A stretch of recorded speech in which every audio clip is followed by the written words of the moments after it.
Hello, and welcome to another edition of The Look Back. I am your host and the necromancer of film, Joshua Klein. Always with my co-host and best friend, Frankie. Frankie, say something to the people. Hey, what's going on, everybody? It's your boy Frank B back here for another movie review. But this time we're fucking fighting. Let's go. Yes. We have gotten to the portion where we talked about in the beginning. Like, it's a movie that you picked, which has really perked my ears. But today we're talking about Bruce Lee and his film Way of the Dragon that came out in 1972. Before Enter the Dragon, I think most American audience were introduced to Bruce Lee because of Enter the Dragon. But prior to that, he made 3 films in Hong Kong: Big Boss, Fist of Fury, and The Way of the Dragon, which is actually directed, written by, starred by, and action choreographed by Bruce Lee. So this is like the ultimate Bruce Lee movie because he did everything. Like, I think that this is the purest Bruce Lee we're ever going to get because this is the only movie where he has total control. So that's an aspect of the film that is really going to be interesting to talk about as we get deeper into this into the film. But so Frankie, why did you pick this film? I mean, most people when they want to watch a Bruce Lee film, they think of Enter the Dragon. Enter the Dragon celebrating its 50th anniversary. Like, why not Enter the Dragon? Why this film? Yeah, man. I mean, number one, it's a classic Bruce Lee movie, obviously. Number two, I grew up reading a lot about Bruce Lee. I remember when I was like a kid, one of the first biographies that I read as like a class project was about Bruce Lee, just because he was like the closest thing to sports that I could read about. And I'd always read about this movie in particular, but I never actually sat down to watch it. That being said, I wanted to put it on the list because we were looking back at old classic movies, and I don't want to say a lot of movies were influenced by this, but a lot of things in like pop culture were like anytime people were fighting back in the day, you would do the sound effects. Yes. And I feel like, I don't know if this is the first movie to do it, but that's the first movie, at least I recognized from this time period, that actually was doing it in the movie, like for real. Like people would get punched and you hear like the psh and like the actual like smacking sound and stuff like that. So I thought that was pretty cool. That being said, that's why I chose it. It always looked like a cool movie, and I wanted to sit down and watch it with my dog. So let's do it. Okay, so I've actually seen this movie before. What? I've actually seen this movie before back in 2005. My mom's second husband was a Bruce Lee fan, and he actually had a VCR tape of this movie.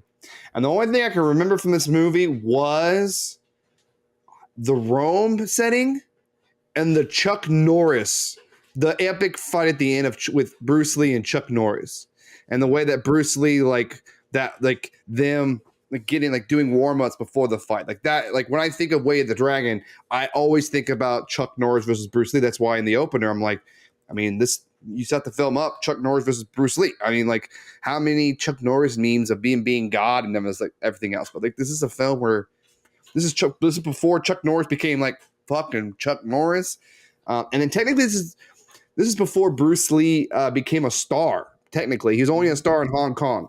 He did come into America and did the Green Hornet as he was Kato in the '60s, but that didn't become big. He's actually an American citizen. Did you know that? Bruce Lee was born in San Francisco. Yeah. Huh. His parents were in some some Chinese arts, and they were actually in America performing, and that's when Bruce was born.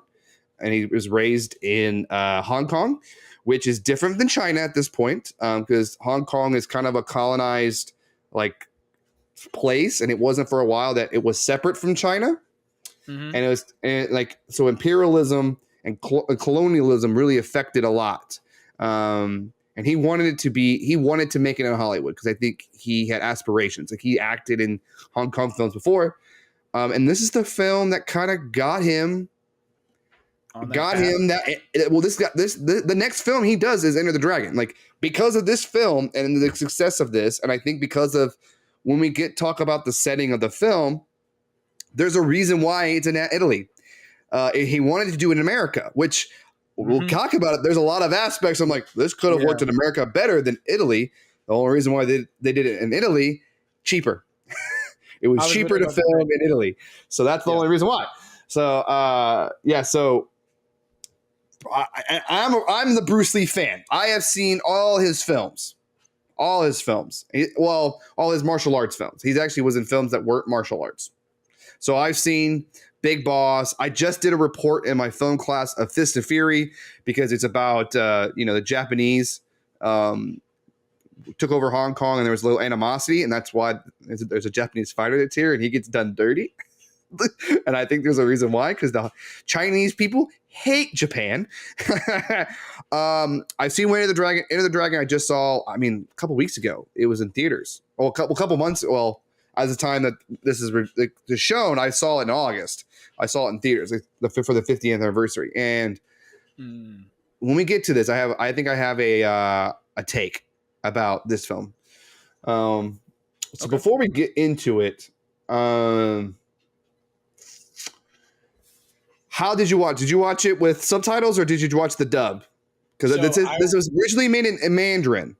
Yes. So I had to watch the dub just because that was the only version that actually worked. I bought both, and the dub, for some reason, the regular one didn't work. I don't know what was going on with my Amazon. But anyway, when I watched it on Apple, I watched the dub version just so I had one to reference. Yeah. And from what I've been told, like from what I've seen, I don't know if it would have changed it, but I was able to at least follow the base plot. That's what I Yes. So I brought the Criterion collection of all his films. So I actually got to watch the original audio of the Mandarin. So I got the most authentic take for it. But it's a film that really doesn't require like dialogue, really. It's all about, to me, what sets this film apart than most film is the action scenes. And we'll get into it a little bit and explore those because, so let's get a summary and let's dive in because I think we're primed and I think we're ready. All right, cool. So today's movie is... Wait, one more thing. So there's actually two different names for the film. So Way of the Dragon is the original name, and then when they got re-released in the States after his death, they called it Return of the Dragon. So there's reason why there's two names to it. Way of the Dragon was the original name for it in 1972 when it came over to America after Enter the Dragon, because Enter the Dragon was such a big film in America, and because Bruce Lee did die before the release of Enter the Dragon. Like, he never saw the success that he had. He made his dream of being a star in America, but he never lived to see it. So because now that Enter the Dragon was so popular, there was now a taste for his martial arts films. So the Hong Kong films came over. That's why they got the dub. They got dubbed and they got them renamed. And Big Boss and Fist of Fury, for some reason, when they got transferred over, switched names. So sometimes, like, depending on what copy you get, if you watch Big Boss, it's actually technically Fist of Fury. If you watch Fist of Fury, technically it's Big Boss. It just depends on what cut you find and what release home video you have. I think they fixed that now, but that was a problem. But yeah. So yeah, so if you're looking for the film and somehow come across Return of the Dragon and don't see Way of the Dragon, that's why. Now, let's get to the summary. All right, you're good. So today's movie is, for the sake of titles, I'm only going to call it Way of the Dragon just because that is how I've come to write it down. Anyway, the movie's Way of the Dragon, released in 1972. It is written by, directed by, starring, choreographed by, pretty sure he sung the background vocals too, Bruce Lee. It also stars Nora Miao, Robert Wall, Wei Ping Ao, and of course Chuck Norris. It also stars Melissa Longo as one of the people who's randomly in the movie. If you've seen that, it is one of the most random scenes. It's actually because she was one of the hottest Italian models at the time. It actually helped her career in a lot of ways. But anyway, it has lots of fights. It is basically an action comedy set in Rome. I'm going to be blatantly honest. That's not just the notes. That is literally most of the summary from IMDb. There's not a whole lot. It does go into a plot, but being honest, Josh, your intro summary was way better than anything I could have written, and I appreciate you, my brother, because there's no, I don't want to say there's no plot, bro, but like, it's simple. It's a fighting movie that's super simple, and I loved it for that. I did. Right. It's super simple. It's all you need to know is that Teng Long, who's played by Bruce Lee, is coming to Rome from Hong Kong because he's like this restaurant in Rome is getting bullied by some thugs, and he's there to protect them. Okay, that's the film. That is the plot. Like he's there to protect the restaurant, and then there's a weird twist that happens toward the end. We'll get to it because that one comes out of nowhere. But right away, the opening credits where we see like when we get the Way of the Dragon, you see this paper mache, like almost like a paper mache, like a mache dragon coming there, and you hear the just kind of give you the feel. What I found interesting, the only thing that I found interesting about these credits, and this is what Bruce Lee wanted to do. Most of these actors in this film, except for that Italian model, are experienced martial artists. And that is what Bruce Lee wanted. He wanted all the actors to have experience in martial arts because he wanted to show his full skills in this film. So like the reason why when you watch this film, like the fights feel like realer and like you can feel the power and speed is because that's what Bruce Lee wanted. Like he wanted to showcase his strength, his style, because his style is a little different. We'll get to it. Why his style is so different than most martial art films. But I love because when you see Chuck Norris, it says like U.S. martial artist, and there's another guy that says like 7-time blah blah blah. That's pretty freaking cool. You don't see that. I don't think you see that now with the martial arts in the film. They give you the stat. They give them like quick stats of how fucking badass this guy is. Yeah, it goes into it pretty much has everybody's like at least their basic stats. Like obviously Chuck Norris has countless accolades, and so do a couple other people in the movie. But him and Bruce Lee were like the two of the top ranked martial artists in the world at this point. Correct. Right. I'm sure people will research and correct me if I'm wrong, but there are only like 2 or 3 people better than them, not in Hollywood, but like period. You know what I'm saying? Like outside of like, master level people, but I digress. Yeah, man, I don't know where you wanted to jump into this. But the one thing I wanted to comment about the intro is that I really love the 70s animated, animated, but hold on. Sorry. The paper it's kind of animated way that it was. You know what I'm saying? Oh, yeah. You said paper mache, and that's honestly a better way. I was going to say, like, to me, it was like origami. But well, I think origami is Japanese. Yeah, that's why I was like, I don't want to say that.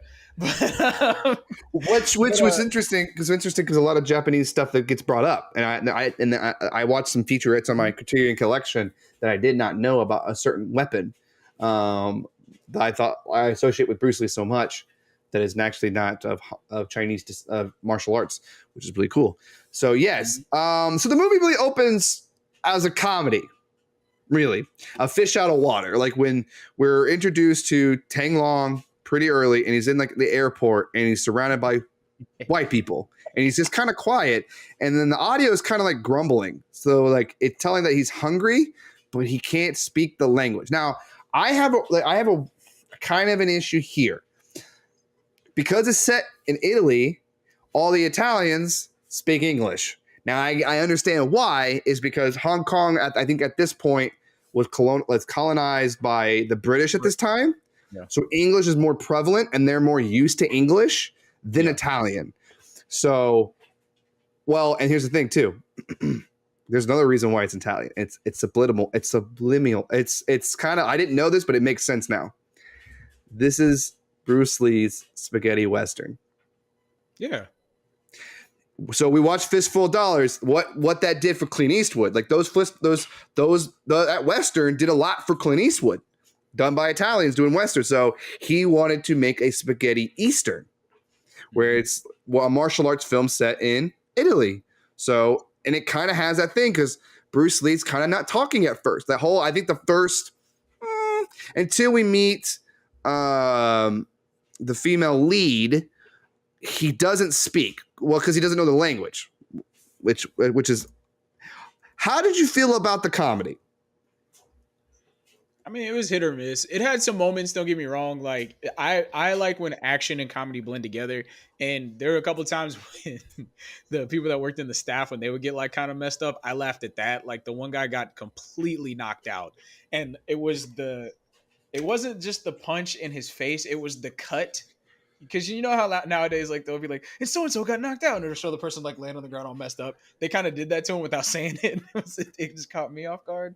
But overall, man, the comedy just, it was hit or miss. I mean, it had its moments, and some stuff was like funny without being funny. You Mm-hmm. know what I'm saying? Like when they weren't trying to. Sometimes when they weren't trying to be funny, they were actually funnier. So if that gives you a vibe of what I was thinking, I think we spend awfully too long in the airport because he goes hungry, and it's only the only reason why we stay in the airport a lot is because it for bits of comedy. That's the only reason why we're there. It's to show him, like, I guess, to really establish the setting and how this character isn't comfortable with the surroundings already. Like, he's in a new place and he's acting like it. Like when he walks up to that kid and just goes, and the close up of the camera going, like, yeah, that's fucking scary. I laugh at that too because I think what he was trying to do was trying to signal that he was hungry and he wanted food, but the way that he approached it to that kid was hilarious.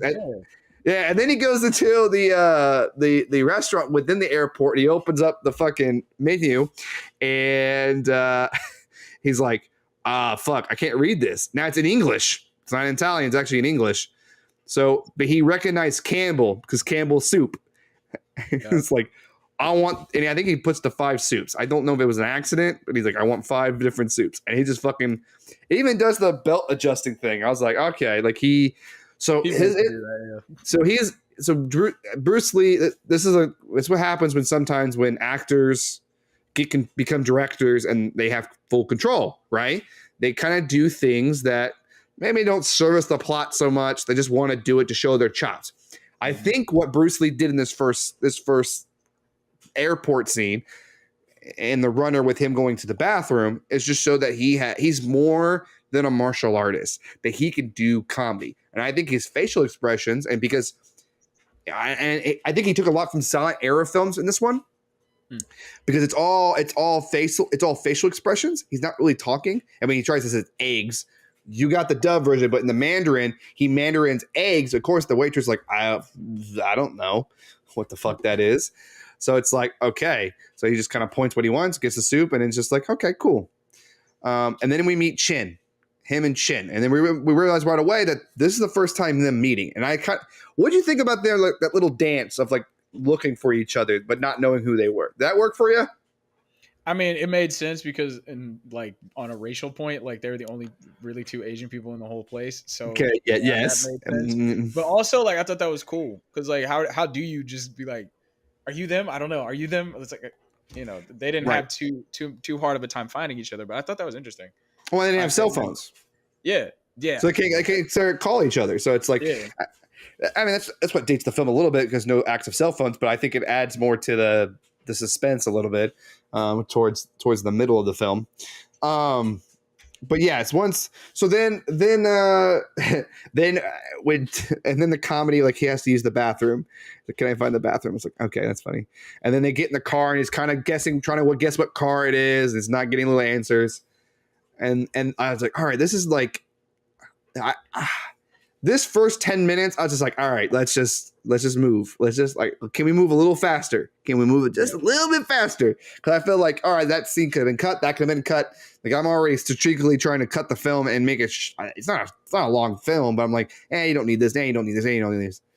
And then we get the real true setting of where we're at when they're driving around, and we're kind of getting the story, kind of getting our background, expository information that like Tung Long needs to know. He needs to know what the fuck's going on. We find out that there's this Chinese restaurant that's being run in this little Rome place, and there's thugs that want the property, and they are causing business to go away. Like, at first they were doing pretty good, and then these thugs came around, these villains that they keep saying, and it actually caused business to dry up, and they need help because they are being persistent about wanting the property. I got you. Okay. So I mean, that scene, I was like, good. That's a very good way for Bruce Lee. I think Bruce Lee did a good job with showing, one, they actually shot in Rome. Like, this is actually shot in Rome. Like, this is like that doesn't really happen where a Hong Kong production goes into a different country and shoots there. So Yeah, like that, I think it really helps with the authenticness because they easily could have gimmicked it up, pretend it was Rome, and have like sets built, but they didn't do that. They actually went to there and filmed, and I like that aesthetic. I like yeah. that aesthetic. I noticed too that they're filming on a lot of locations because if you kind of pay attention, like there's actual like number one, 70s airports were like kind of unique in how they were set up because they look more like business places. But more like getting to the city and stuff, like there's just stuff that you can't fake with Europe. And Mm-hmm. you know what I'm saying? Like you can see like nowadays with how they can do giant sets, but back then like you had if it was a closed set, it was pretty obvious. Like some of the fighting scenes obviously had to film there, but yeah, the filming on set in Rome, especially getting some of the camera angles and some of the streets Yeah. and some of the, like the fountains, I thought that was really beautiful because that is a real place. Like you can't fake something like that. So yeah, that was beautiful, man. Did you Yeah. notice that there's some scenes where the camera was out of focus? Yes. Okay. And I honestly, I could have swore it was like a directorial thing, but I couldn't pick up on why. You know what I'm saying? Like I thought like maybe there's like a reason like deeper, like, oh, he's unclear with the world. But then I realized I'm like, nah, this is still going on later in the movie. So like, maybe Well, they do it later in the movie where actually there is some directorial choices. And this is Yeah. Bruce Lee's first film, but I think the cinematographer does a really good job. Like when they go into the big city and he just puts the camera down and we fill the space around us, I think it really helps feel like the world is very lived in. It's the world that we've seen them. And because of all the white people, it also shows that they're the only ones. So it adds to that like no one's able to help them. The reason why they don't talk to the police, one, because like their English is not that very good. They're different from everybody. And then, so when Chin's telling Tai Long, like, hey, you gotta be friendly, trying to, it's like, hey, people are friendly here. They smile at you, smile back. You put your arm around, they put their arm on you, and then you do the same back. It's being friendly. You gotta like liven up a little bit, and that's when we see that Italian model do the same thing, kind of like pick them up. I almost want to think she's a prostitute because she came pretty quickly, and then takes. It also is another scene like, why is this here? But like you said, it's the most. She was very beautiful. I can see why, and we got a boob, and like I wasn't expecting a titty shot, but we got one, so I was like, oh, okay. And I love Tai Lung's like because I find it funny. I actually found the situation kind of funny because he's trying to be friendly. He doesn't know anybody. He doesn't speak English. And then when he sees her come out naked, he goes, "Oh God, I need to leave." Yeah, he dips. He's like, I am OUT. Yeah, But- no. So go ahead. Sorry. But in that scene, we kind of see him practicing martial arts. We kind of get like the quickness, the power. He practices martial arts every day. That's what he does. That's what we find out, and then we get a little snippet of it. Yeah, just that model. Like I said, because he filmed it in Italy, they were able to get her like on the, I don't want to say on the low, but like she probably only filmed that scene for a day, like if Probably. that an hour. And I did pick up on, I think she was supposed to be a prostitute. It just seemed like it because like it whatever. Anyway, that wasn't the point I'm trying to make, but that is a point to make. Something like that happens in, I believe, in Big Boss also. Oh, okay. I think cool. so. Oh, it's been a while since it's been a while since I've seen the Big Boss. I think there's a prostitute scene in that one too. I just think it's a thing. But she's a beautiful woman. I actually thought that set piece was actually pretty funny because it's just like, hey, be nice, be friendly, and then and that happens. I'm just like, he does exactly what Ching tells him, and all of a sudden he's in a woman's house and she's getting naked. He's like, oh. He's like, I was too nice. Oh God. Oh yeah, God. No, I thought that was cool. I mean, it shows that he was, I don't want to say kind of stupid, but like very literal. It's like, you say be nice, he will be super nice. If you say go fight somebody, he will go fight somebody. Which honestly, right. He's very he's a very Bruce Lee's character, Tai Long, is a very simple man.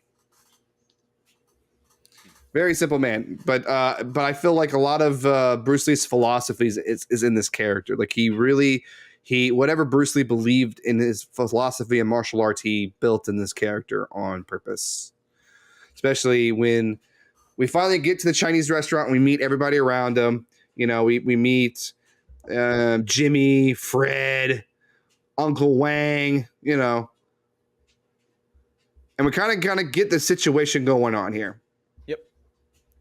So you got the boss or the crime boss sending in his thugs to harass them to leave, which some of those jokes I actually thought were kind of funny. Like, you ever heard of Chinese spare ribs? Okay, before that, we're getting a little ahead of ourselves a little bit. Oh, okay, sorry. Because so Tong Li comes in and goes to see the restaurant and is like, hey, since the business is so empty, the workers are practicing karate. Now you're thinking, oh, karate. You're like, no. Chinese people don't practice karate. That's a Japanese form of martial arts. Chinese is kung fu. That's why I hate the fact that the Karate Kid remake was in China and they're doing kung fu. I'm like, those are fucking two different martial arts.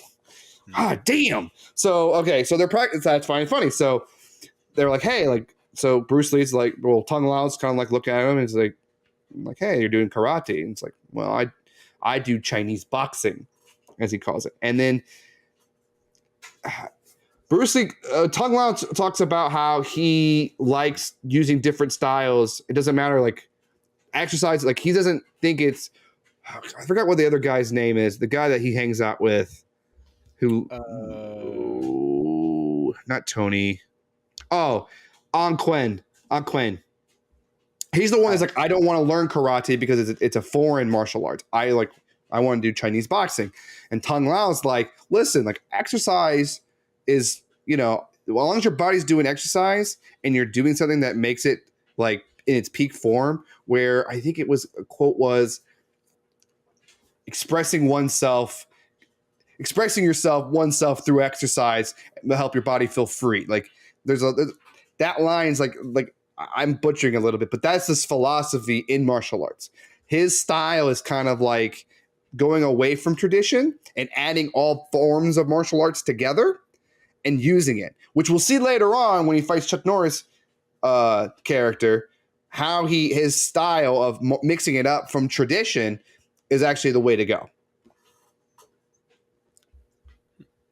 Okay. So there's a lot of stuff in this film that is like, okay, that was a detail I didn't pick up on. So okay, that. Well, you also watched the dub, dude. You also watched the dub.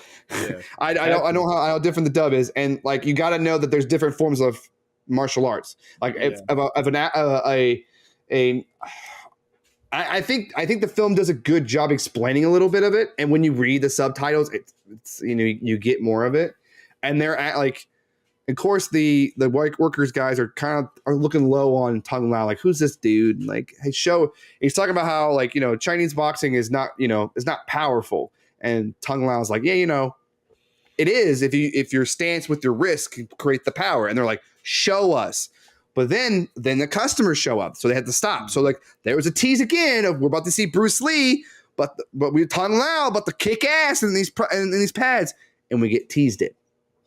We get teased, so they're hinting it, and I think that's a very good job. You don't want to you know that this, you know, Bruce Lee can fight, but we're like, all right, hold on to it, hold on, just wait a second, and then okay, there's customers come in, and then the thugs come in. That's now you can go to your part. Okay, where, yeah. Chinese ribs. So basically, he's like, you never heard of Chinese spare ribs? He's like, and he just lifts his arm up and punches him. And that was number one. I get it's the 70s comedy, but that's always something I had heard of some people making fun of. Like, you would see the stunt person get set up, and then notice there's kind of a like quick cut, and the guy's like, he's a little bit more braced up for the punch. And I was like, and he's like, Okay, so here we are. I'm sorry, I love that. So how did you feel when you're watching this Hong Kong film and two brothers show up? You're just like, oh shit, who would you thought? Bruce Lee's like representation in 1972. I was actually mad about it because the first time we saw a black man in this movie, he was a thug, and I was really upset about that represent. No, I was playing. I loved it, bro. Like, once I saw them come in, I was like, I wonder what they're here for. Okay, so okay, this is not me. Okay, so when they showed up, I was just like, man, this movie would have worked better in America. Like, if this was San Francisco or Los Angeles. Absolutely. Okay? Because I'm like, I don't know if I buy them being Italians. Now you can say like the boss just knows. I mean, I guess there is black Italians. I guess, right? Do you think? I don't know. I mean, not naturally. Like, there's probably black people that live in Italy that probably from somewhere else. And the way that they were speaking, especially they were speaking English in my subversion. They speak very like a black American in the 1970s. The spare ribs, baby, boo. And when Tong Lao takes him outside, that's when you're just, my favorite guy is not even the two black. It's the fat guy with the fucking beard goatee guy. Oh, he gets. Because so there's 4 dudes against Tong Lao, and he whips their ass quick. He does a move. He sets it up as like little dragon waves, and then like the big dragon tails wipes him down. And like one of the disrespectful thing is like Tong Lao fucking hits him, hits the white dude, and then fucking sits on him and just looks up. I tell you what, the way that this dude just a. Okay, so the first now we're in this portion of the film, and I'm like, yo, this film just kicked it up. Like, comedy, yada. Like there was even another bathroom thing where he was going to the bathroom where he was actually whatever. I got but you. the fact when the fighting starts happening, I was like, the movie just kicks it into another gear. And when Bruce Lee is throwing these punches as Tong Lao, you feel it. Whack, whoo, pow! Like I feel like you feel the weight, the strength, and the speed. Yeah, and the way that directing and the zooms in, like a lot of zooms in, like you get like a medium shot and then zoom into the face to the eyes. I'm just like, okay, I'm talking about the fighting. The fighting scene was engaging. I think every single fight in this movie has like a different. I don't want to say a different feel, but different like choreography, right? But I definitely felt you can see that he took time to set up the shots for when they were fighting, because nowadays, like, if they want to hide the fact that like somebody's not good at whatever, they do a close-up, right, because it cuts out the rest of their body. But in this one, if you understand karate and how fighting is supposed to look, he's like, we're not going to cut out the whole body, we're going to show like a couple inches below their feet, so you can see even like a foot position right before you kick somebody could lead into your next move, like how it would show that you would say it would zoom in a little bit, and then all of a sudden, bam, bam, bam, you're seeing like the punches, but you're also like, okay, the focal point of this is like his footwork or the one fight with the nunchucks, which we'll get to. Whoa, yeah. I thought that like every time it would zoom out and zoom back in, it was very intentional. So because in modern films today, it's like, because people who cannot fight, it's choppy. The scenes are cut so fast that you're not really getting a good visual about what's going on, and you might be confused.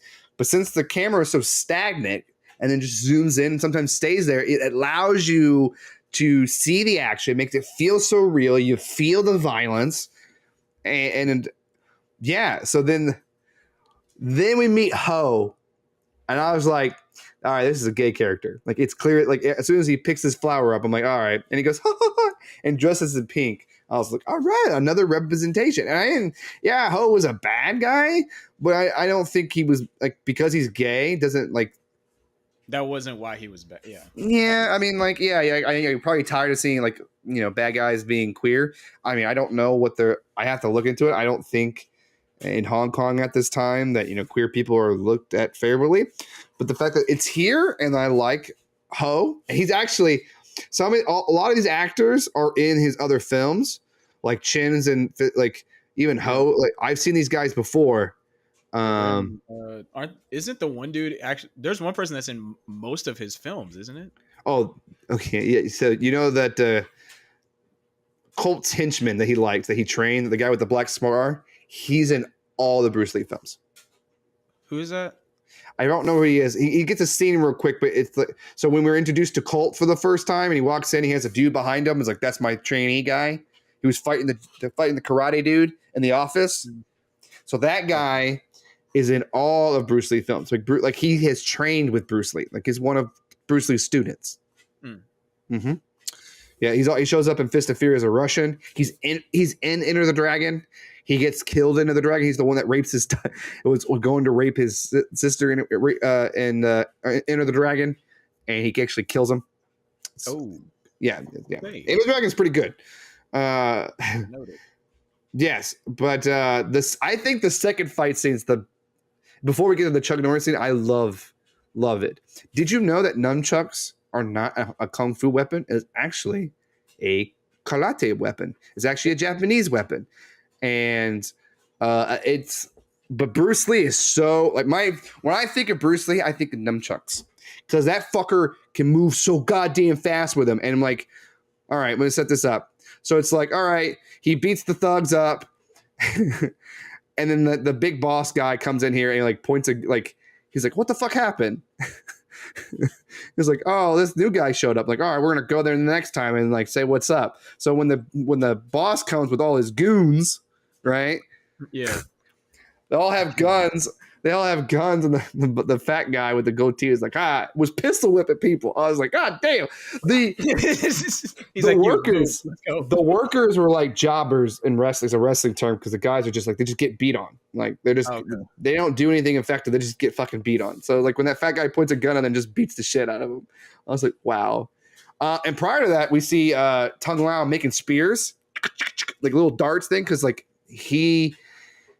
it shows that Tung Lao is anti-gun. Like anytime there's a gun, he just kind of tosses away. Like he doesn't want a weapon. Like yeah, like a gun would have figured out a lot of things, but that's not what Tung Lao is about. He's about martial arts, which is anti-gun. So the second fight scene, there's a lot more dudes, and that's when we see how Tung Lao uses a longbow, which is a very long stick, and beat the shit out of people with that, and then he like. We didn't know this. It's weird at first, but I'm glad it happened. We didn't know that he had two nunchucks in the back of his back, and he's like, "Oh, because it cuts." And all of a sudden, we just see whoosh, two of them, and then him just whipping ass. Chow, chow, chow, chow. Oh, dude! Anytime I see Bruce Lee with nunchucks, I fucking fanboy. It is fun to watch, and it hurts. God damn. Oh, fun fact. And this is for a different film, but we deal with nunchucks. Did you know that Great Britain does not like nunchucks? No, I didn't know that. As soon as there's a nunchuck on a screen, automatic rated R for them. Huh. Yes. Even if it's just shown like in passing? Right. So if we ever get to Teenage Mutant Ninja Turtles 2, Secret of the Ooze, Michelangelo never uses his nunchucks. He never uses them because they did not want.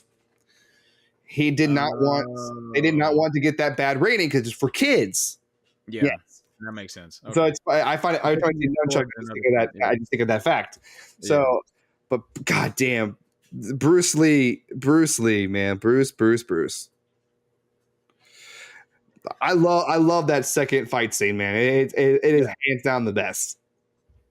Yeah, the most notable fight in this movie, I thought other than Chuck Norris, was probably the nunchuck scene. Because for me, that was like the first time, like, I don't want to say the first time, but like the first time I saw them actually used for real, like by an actual trained person. And it wasn't on like some dumb 80s movie shit like that we've seen before. But, I really enjoyed the fact that every nunchuck scene, and then like he goes down to just having the one. And I thought that was cool.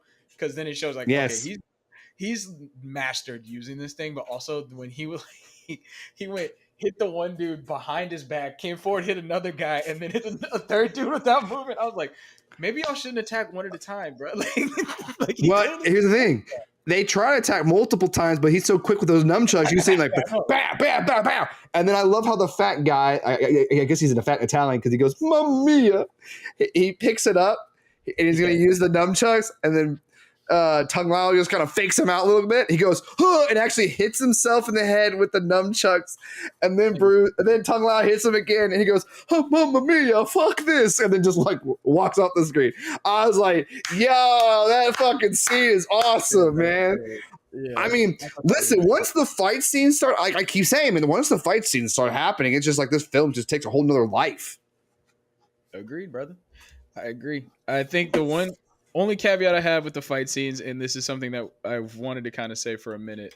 So Quentin Tarantino talks about why he did this one particular scene with Bruce Lee in Once Upon a Time in Hollywood, where it shows him getting like, basically he gets like thrown through a car type deal. Yeah. And he said that was like kind of it's basically like a giant fuck you like to Bruce Lee. I do not agree with the take, but like I understand how he could form that sentiment because apparently there are some cuts in this where you see him actually hit the people for real with the nunchucks and he wasn't supposed to.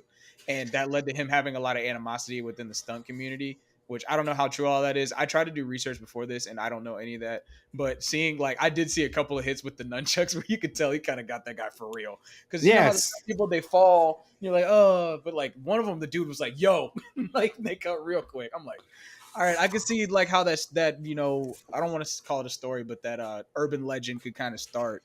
But I don't think that from what I could find, he didn't have beef with people outside of like normal petty, you know, because yeah, you're gonna fight with people in your profession, but that was the only thing I found. So And one thing I look at that Once Upon a Time in Hollywood scene as that's Brad Pitt is a liar in that film. He's lying. He's not a trustworthy guy. So and me being a Bruce Lee fan, I'm like, I don't think so. I don't think so because I think during the time period that this is set in, I'm like, he's in Hong Kong at this time. Like, I don't think he's hanging around stunt people. Hollywood. That was exactly what I said. Like all my research, just being honest with you, all the research said that he was like, when he was in America, it was literally on set back to wherever he was going. You know what I'm saying? Well, so ABC had a show called Kung Fu that he was up for, but they passed on him for a white man, and that's why he left. Okay. That's why he left. That's why he left to make the Big Boss, because he believed that he was a real action star. And I think this movie proves. Well, if you watch the Golden Harvest trilogy of Big Boss, Fist of Fury, and Way of the Dragon, those are his, I would say, like, those are his like best films. I love Enter the Dragon, but Enter the Dragon is such an ensemble film. Like, yeah, and Bruce Lee doesn't do as much. Like when especially watching this, I was like, yo, man, Bruce Lee's doing a lot more. Like he's doing more comedy. He's doing the fight scenes. Like he's doing a lot more action scenes in this one than Enter the Dragon. I just watched Enter the Dragon, so that's so fresh in my mind. So after the second attempt of this, you know, Tang Lao is kind of feeling himself a little bit. Just feeling himself a little bit. And like these are maybe the worst villains. They're kind of incompetent a little bit because they even try to kidnap the girl. Well, they try to snipe him, and they're just like, and no. I love the darts because it's like, whoosh, like he's really good at throwing the fucking darts and like disarming people. I thought that was pretty cool. And then like the marksman. Oh, we didn't even talk about this scene, which is pretty funny because they actually had the jump on him when they get like they come into the house and there's that dude in the house with the gun. And he's gonna kill them or whatever. And Tugboat was like, just beat the shit out. And then like I thought he killed him, and just like dragged him out of the fucking. I was like, yo, goddamn, like these incompetent people. And then like that guy was supposed to snipe him, and he fucking missed. Got a dart in the ass. Got a dart in the ass. Hey, but I appreciated that scene though, like a little bit more than the sniper one was pretty cool. That was a quick like. Okay, clearly people are gonna keep trying to kill you. These are constant boss fights. Be prepared. But I liked that with the sniper, he made him waste his ammo first. Yes, he was like ding, and like, every time I heard the bullet recoil, I had always heard my dad make that noise when like, and I'd never got the reference. So I actually called him. He was like, "You never, all the years, you never picked up." I was like, "No." He's like, "Yeah, bing, bing, bing." I just thought it was like sound of a rock, but yeah, the bullet pinging sound is really cool. I wish I could get that as like a text message tone. That'd be pretty cool. But yeah, man, I love all of the assassinations and then the dart in the ass. So the villains were just like, all right, we'll just kidnap the girl and we'll just force her to sign her property over. We'll force it out of her. And you know, Chin's like, ha ha ha ha, he's coming. Like he's gonna come for me. Like I'm not signing it. Like it's not gonna happen. Then Tung Lao comes up and then shows up with his posse and they start beating I love how they keep using the same thugs because I'm like, dude, this is your third time getting your ass beat, and now because Tung Lao has kind of been training the other guys, they are now better at fighting and they're just whipping their ass too. And sometimes Tung Lao gets in there and goes, all right, whatever, and starts beating some ass. And I like the guy, like he spares the dude's life. He's like, you could go, and he didn't go. He didn't leave, so he just jumped up to there was a lamp above him, like a light, like overlight. Tung Lao like jumps and fucking kicks it and just like fuck off, man. Yeah. And I liked how he threatened the boss. He's just like because Tung Lao can't speak the language, he can only speak Mandarin. he just goes, you know, he points to Chung Lao and just goes, mm-mm-mm. And it's like, or he just does, it just like balls his fist and just hear it just crunch. And you're like, oh yeah, I got the message. Or did they? Because then they were like, all right, we need to bring this badass dude named Colt from America. Bring this brother in. Woo! It's Chuck Norris. He comes out of that fucking plane with those fucking mutton chops and that fucking hair. I was just like, yo, it's on now. It's on. Chuck freaking Norris. So, watching this movie, man, I completely, I remembered seeing him in the preview, but I was like, about halfway through the movie, I remembered saying out loud, "Yo, where's Chuck Norris at?" And then, like on cue, my dude just hopping in. Like, I loved in the 70s how like when it was a big character that came in later in the movie, they got a really cool kind of extended intro. But his was like short, sweet, and to the point. He's like, "I'm a badass. My name's Colt. I'm from America. Let's get it." And I was like, "All right, you know, pretty straightforward." So anytime you meet like a big villain, we need to see his work. We need to see him, like, even in wrestling, if there's a big bad guy that's new, we need to see him destroy somebody. So we're like, oh no, how can our baby face beat this guy? He's a fucking tank. So as he walks in, he's like, we see the karate guy. There's a karate master fight another white dude. And that's the other white dude was like the one I was talking about earlier who worked with Bruce Lee in his other films as well. Like, he's a guy I'm like, oh, I know you. Like, you're in all his fucking films. And Colt comes in there, just destroys the karate guy. And you got what he liked. Kind of his style a little bit. I think it's more karate a little bit. It's more power. Like, his hits was like, boom, boom, boom. And like the roll, like he did the monkey flip roll. You know what I'm talking about? Yep. Woo! I was like, yo, that's pretty fucking cool. So like, all right, they established already that this dude, Colt, he's a bad fucking dude. Yeah, real quick, that guy's name is Tony Liu, and he's also has Lao Wing as his other stage name. So he is in all the Bruce Lee movies. And yeah, he was also the choreographer for this, and him, Bruce Lee, and Chuck Norris worked on most of the choreography for all of this. So that's actually pretty interesting. Sorry, you made a point. What was the last thing you said? Because I had another point to add to that. Oh, it's I just like how they established already. Robert Wells is the guy I was thinking of, but it established like we need to see Colt in action. We need, like, they were hyping this American, like he's the one that could kill Tung Lao. He's the guy that is the equal, or per se could be the equal or better. And I felt like that was a good way of establishing that character, because the next scene is the trap. Is what there's two traps that are going on here, or two, or you can say three. There's twists and turns. Yeah. This climax has some twists and turns. One that's kind of a little head scratching a little bit, but kind of makes more sense when I think about it now. At the time, I'm like, what? Okay, yeah. So Uncle Wong, who is like kind of the cook of the restaurant, I think Tommy and somebody else like goes to eat dinner with Ho, who's supposed to meet with the boss, who's supposed to give up and say it's Chinese New Year's, move on. Mm-hmm. But they go to another location, which I think is pretty cool. That dirt roll with that little spotted pot, where like almost like a pond right there, but it's too small to be like a puddle. And there's that white dude ready, and there's that kung fu master ready, and they're like, are you Tung Lao? And they're like, well, at first the henchmen had to go out first, and they're getting their ass whooped, whack, whack, whack, and Tung Lao is just sitting back, and just kind of like not getting involved. And all of a sudden, Robert Wells' character was just like, are you Tung Lao? And fucking Bruce Lee, Tung Lao just beats the shit out of him real quickly, makes quick work of that dude. Whack! I think he even gives a dick punch. Bam! Knocked, because he passes out. Like the dick punch, knocked out. Then he goes to the karate master, beats him up a little bit, and then the two jobber guys were just kind of like, we'll finish him off, go after Ho. And Ho's like, come chase me, dude. My guy, chase me, come get me. And that's when Tung Lao goes into the Coliseum, which we were introduced earlier because Chin was kind of giving Tung Lao a exploring exploring some of Roman places.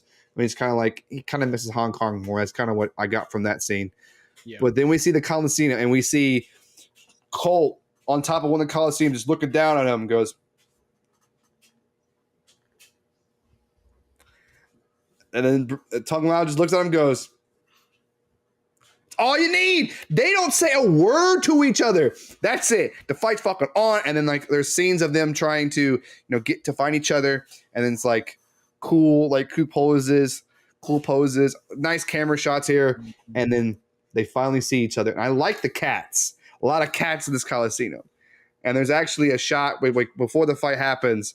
There's a kitten shot, like a close up of a kitten, kind of like watching the fight. Like he's kind of he's the one that's witnessing the clash of the fucking titans. Like this is something that, in anime, like these two badass characters we want to fight. This is Goku and Vegeta. This is fucking Inuyasha versus Shishomaru or Naraku, or think of like two like badass Naruto and Sakura. Is it Sakura? Whatever. I'm not a Naruto fan. I'm not. But okay, I'm just thinking of just nemesis, like just badass dudes fighting. Okay, that's all you need to fucking know. And I love before they fight, they do stretch. And this Bruce Lee is like he's a lean dude. But when he starts flexing those traps, it's just like he expands like a cobra. It's just like, ooh, I'm like, God damn. And then the shoulder bones, the blades that just fucking pop out. It's like, oh my God. Yeah, dude. Oh, fuck. And then just like the cracking, the muscles are tightening. What did you think of the fight? Once they start fighting, what did you think? Were you satisfied with this climax? Because I would say I liked how the fact that Colt was dominating at first. Okay. But then once it's because they were kind of fighting more traditionally. And then when Tung Lao's like, you know what? I'm not going to fight traditionally. Like this is life or death. Like I got it. Like they do a stance and he just kind of hits him in the shin, kind of getting the big man down. Mm-hmm. So what did you think of the fight? Overall, I thought the fight was like one of the best fights I've seen, to be honest with you. I enjoyed the turns of it, and I also really enjoyed the music. Well, not music, but like the musical cues that they had. But really specifically, just they have a way of like making you view this fight to where you see every punch, you see the reactions, but you also see like this is actual fighting form. It's not just like random, I'm gonna punch you. Like I feel like nowadays with the choreographed fights, and this is gonna get into like how I feel about the movie overall, but nowadays the choreographed fights, you don't see the whole action. And I keep going back to that point because this movie is now making me realize I have not seen a lot of good action choreographed fights. And going back, I'm really gonna be that guy. Like, yo, I've seen this. This could be better because you could see the entire fight. You could see each punch. You could see some of the balance of the scale. Like even with the camera angles, like sometimes it would show Chuck Norris in the center of the film, or not film, but in the center of the screen, to where like that shows, okay, Colt is that dude. Colt is winning this fight. He's leading right now, right? But then as soon as Tang starts to come back, you see him in the center of the screen. So I really love the fight scene, bro. And then obviously, like I know it's a green screen in front of the Coliseum, but I kind of put that aside for a hot second. It was like it would be really dope to see two people going at it in the middle of the Coliseum, like yeah. Especially not like if it was like the Coliseum in its prime, but like even with the ruin. Like that, I thought that was a cool like concept. Yeah, like at the Coliseum in Rome, that makes sense. It's like to me, it's like it's two Greek gods clashing it. Like these are the two guys at the highest of the martial arts world, testing their skills out and fighting. And I liked how fucking Tung Lao breaks his legs, Colt's legs, and his arm, where it's like. Oh, and the acting of Chuck Norris, like him, like his arm is just shaking, and he's trying to stand up, and he's trying to swing, and then Tung Lao just chokes him out, and he's dead. And I like the respect that he gets his karate gi and puts it over his head, like lay to rest. And then we go back to the scuffle in there, and we find that Uncle Wong is not on the side. There's a twist, a heel turn as he kills the two workers. because Yeah, bro. he wanted the sale to happen. He wanted the sale to happen because he was like, listen, I have a wife and kid back in Hong Kong. I'm tired of fucking working and having nothing. They were gonna give me a hot fucking money. I would go back and live comfortably. So fuck you guys. I'm getting this done. And and then he was trying to kill Tung Lao as well. Oh, actually, he pretended like he sees Bruce Lee and he's like, oh shit. Pretends to cut himself and goes, ho, ho, ho. And he's trying to chase Ho down. And then the fucking white boss just shows up and starts popping caps. That was like I was like, okay, yeah, that makes sense at this point.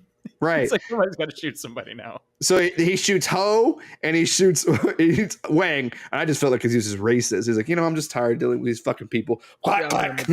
Yeah. And then the police shows up and then they arrest the boss and the movie's over. Okay. The movie is no, it's not because so it's like, oh, it's all done.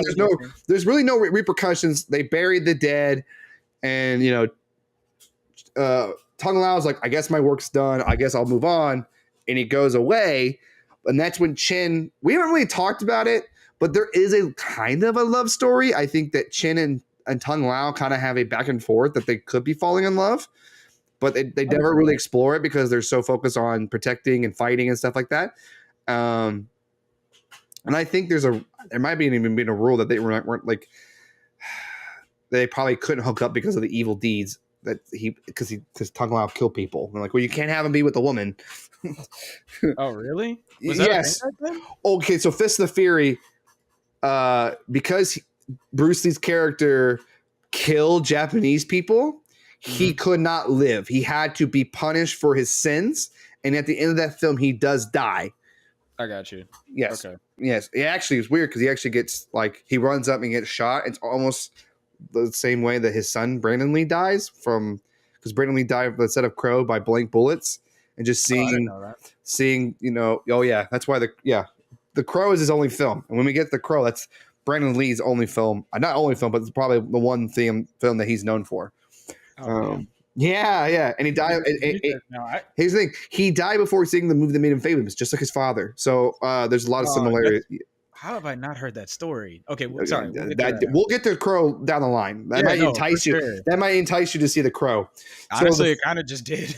Yeah. So the film ends, and it looks like Chen's realizing that she should have not let this guy go because they were kind of developing. She even asked him if he was married. I think she was very interested in him.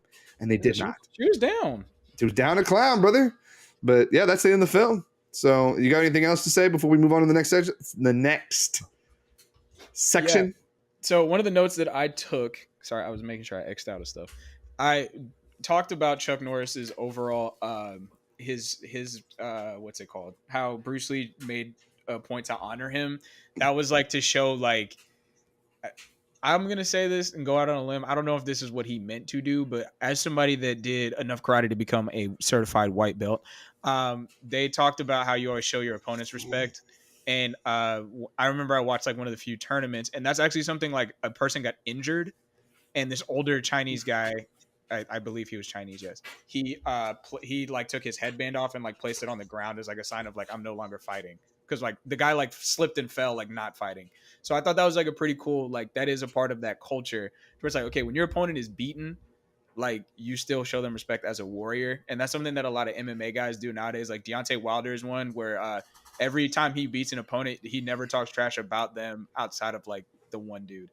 But he's I'm going to show him respect as a fighter. He's I always say I respect him as a fighter. I never say I hate him as a man or whatever. So I thought, just that subtle cue was really cool. And then the visuals. I mean, the visuals in the last half of the movie are some of the best that we've seen on these reviews. So that's it. What did you want to get to next, my brother? Well, we're at the section now where people, if this is your first show, we do not, give a thumbs up, thumbs down. We like that. We're here to search. We're here to answer the question: does this film hold up?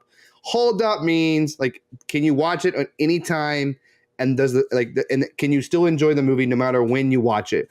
If I said this movie came out in 1972. Now, does it feel like it's a 1972 film? Where it's it kind of doesn't work. It has a lot of problems and just it could be forgotten, or it does hold up and we just kind of we should recognize it more and talk about it more. That's what we're trying to answer. So we'll answer yes or no if it holds up and give our answers why.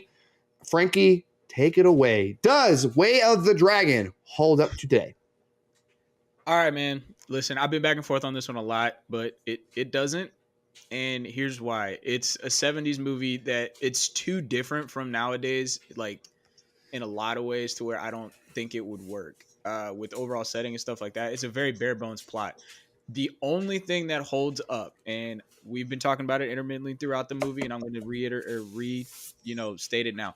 The action in this movie is very, very intentional. You see every punch, you see every kick, you see every setup. You understand that the fight is not just like, especially some of the fights, they're not just one-sided. Like there's some give and take in the fights versus like in some of the other hero stories where we only ever see the hero win. Like you do see Bruce Lee like get beat up a little bit. You do see him get challenged in this movie. So that holds up, but the rest of it, brother, it's a movie from the 70s that honestly felt more like the 60s. Like this movie in Shaft, what year did Shaft come out? 1971. Yeah, so this movie in Shaft, I felt like Shaft felt more 70s-ish, and this one felt like more cheesy 60s.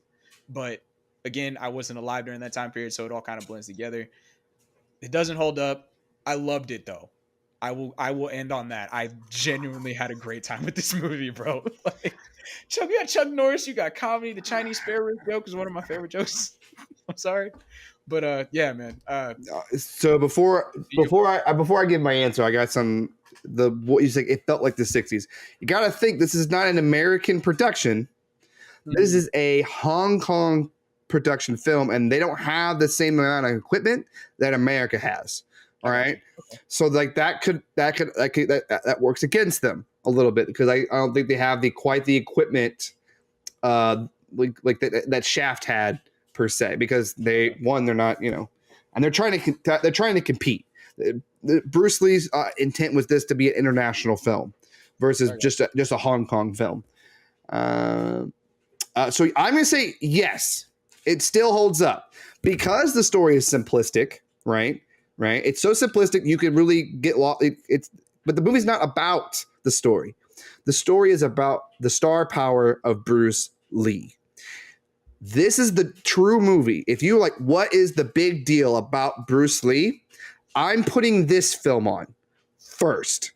This is the film that shows his acting ability, his fighting ability, his directing ability. I mean, because like he choreographed a lot of fights. He choreographed Fist of Fury, this one, and Enter the Dragon. And I think the end of Game of Death. He was filming Game of Death before he died.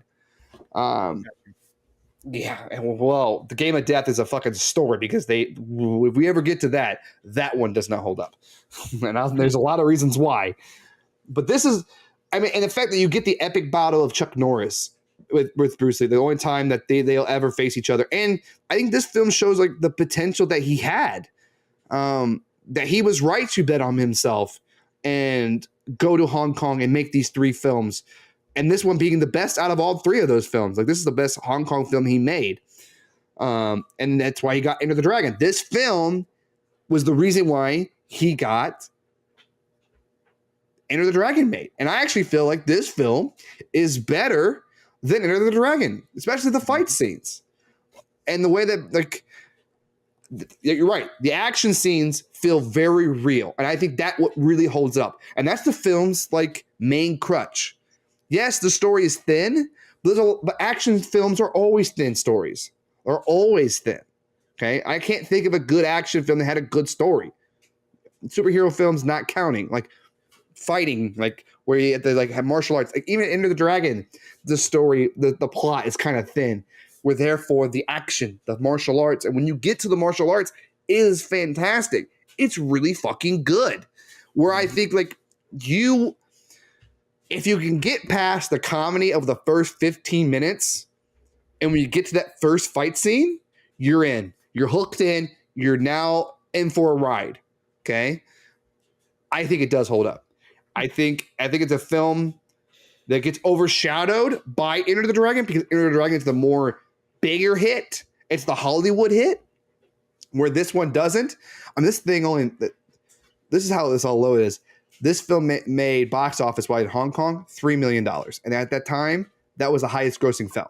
So that just tells you what film was like in Hong Kong at this time. But it made Hollywood pay attention to him and make him a star of a movie called Enter the Dragon, which an Asian starting a movie, very rare in Hollywood. So like, yeah, this film has a lot of historical backgrounds. It's just sad to see that he went away too soon.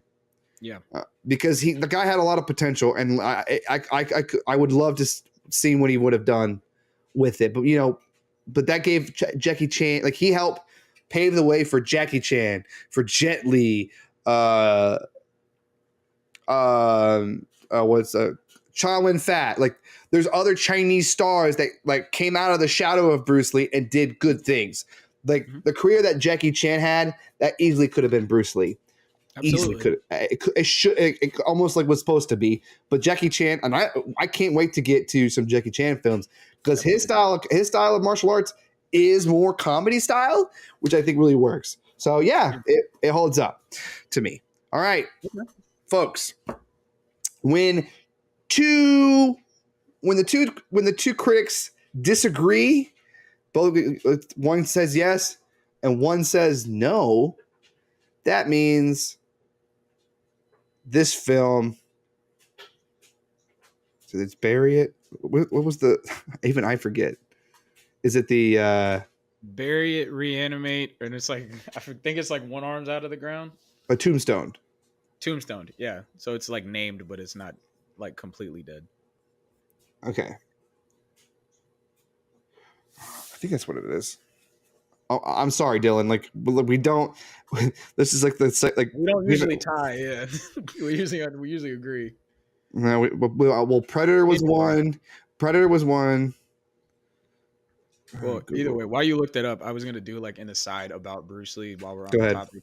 So when it comes to the topic of Bruce Lee, like part of why I chose this movie also is because like Bruce Lee was somebody that he died young. He died at 32 years old. Obviously, like around, I'm not going to talk about like the circumstances of his death, but one thing I will say is he helped kind of usher in an entire culture that people still don't really, they realize it now. Obviously, like people in my generation, we go back and kind of connect the dots, but for a long time, people didn't understand like some of the references people would make, or even some of the stars that ended up coming into the world, because a lot of people tried to imitate what Bruce Lee was going to be. Like, he was 32 years old. Right. So I think about all of the young stars that we lost young, to where we didn't get to see a lot of their, like, what they could have been. Like, I think of Chadwick Boseman is the most recent one I can think of, like, died criminally young. You know what I'm saying? Like, obviously it was what it was, but you got to at least see what he was as an actor. And I think Chadwick could have won like Oscars type stuff. And I think Bruce Lee could have won, Oscars for some of the films that he wanted to create and some of the things that he wanted to do. We lost him too soon, but this is a movie that I really, really enjoyed. I'll get into like the final thoughts and cuts, but just wanted to give everybody that info on Bruce Lee and like kind of the trajectory of what his career was going to be. Like, he was going to be a megastar. Like, he really was. Like, when he died, like, he was on his way to being one of the top people, but we didn't get to see that. And then obviously the 70s and 80s went how they went, where a lot of people tried to rip off or take ideas from this movie. So anyway, I don't know, Josh, if you found it, but I didn't find it, but I think I know what it is. Okay. So, folks, when two critics disagree, one says yes, the film holds up, another critic says no, then we got to put the film on a tombstone. It's not dead, but we're going to put a nice memorial on it. He says, "Here lies," we're going to memorial of Way of the Dragon, the greatest fight of all time. Bruce Lee versus Chuck Norris. Well, I got to figure got to be a better, shorter one. So, here lies Bruce Lee's greatest achievement. That's what you will put on the tombstone. Bruce Lee's greatest achievement. You will argue that it will be Enter the Dragon. This is his greatest achievement. So, folks, that's another one down another episode done and collected. Wow, we had a good time here. Frankie, if they like this show, what should they do? Well, as always, like and subscribe. Number one, that's the best way to help us out, because we want to know that people want to see what we're doing. Number two, leave a comment. Let us know what you thought, and just give us some feedback genuinely on A, how the episodes are going, and B, what did you think about this movie if you hadn't seen it before, or if you've seen it, if you grew up with like watching it, if you're a little bit older? What did you think about it? Just let us know what you think. Let us know your thoughts. That's probably the easiest way. And then, like I said, be interactive with the social media, because we're going to be on there a lot more, just wanting to hear people's feedback, because it really helps us drive our conversation here on the show. But that being said, I'm your boy Frank B. You know what I'm saying? All my socials will be on the screen, all that jazz. Back to you, Josh, my brother. As we wrap it down, as the closing credits are going by, this was a fun one, and we want to build this community. So please, any support with the comments, the notification bells, the subscriptions, that will just help us grow this show. And as we can go deeper into the other films, because in this one we want to look back at old films, because they need their due. They need to be discussed. So that's another one down the dust. I had a good time, and I'll see you guys at the movies.